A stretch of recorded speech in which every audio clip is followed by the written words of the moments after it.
Ang tunay na sundalo ng Diyos ay marunong magpatawad at maglingkod. Ito po ang salita ng Diyos, ang ating gabay.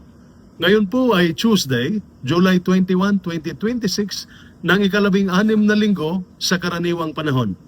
Sa militar, mahalaga ang pagkakaisa at pagtitiwala. Walang misyon ang magtagumpay kung walang teamwork at walang malasakit sa isa't isa. Ganoon din sa ating pananampalataya.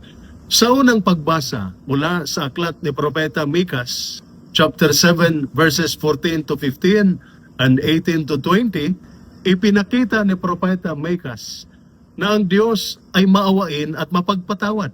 Hindi siya madaling sumuko sa atin kahit paulit-ulit tayong nagkakamali. Kung ganoon ang Diyos sa atin, dapat ganoon din tayo sa ating kapwa.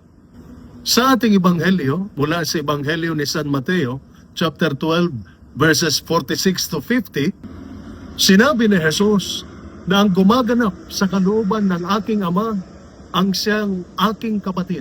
Ipinaalala niya na ang tunay na pamilya ay nabubuo hindi lamang sa dugo, kundi sa pagsunod sa Diyos at pagmamahalan.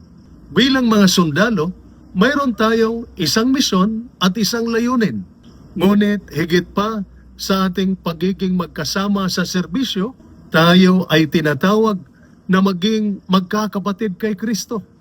Ang ating lakas ay hindi lamang nasusukat sa ating disiplina o kakayahan, kundi sa ating paggalang, pagpapatawad at malasakit sa ating mga kasamahan.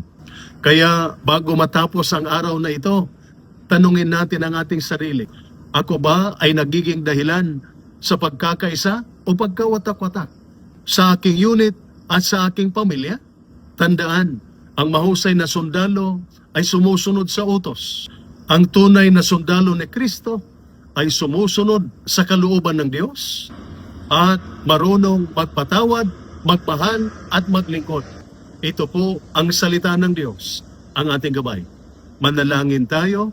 Panginoon, maraming salamat sa iyong walang hanggang awa. Turuan mo kaming magmahal tulad ng iyong pagmamahal, magpatawad tulad ng iyong pagpapatawad, at maging daan ng pagkakaisa sa aming pamilya.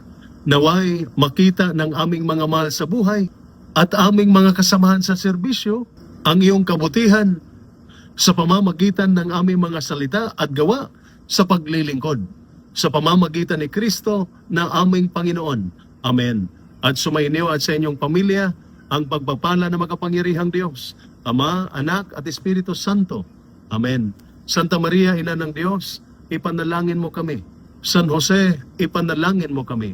San Miguel Arcangel, ingatan mo kami. Amen.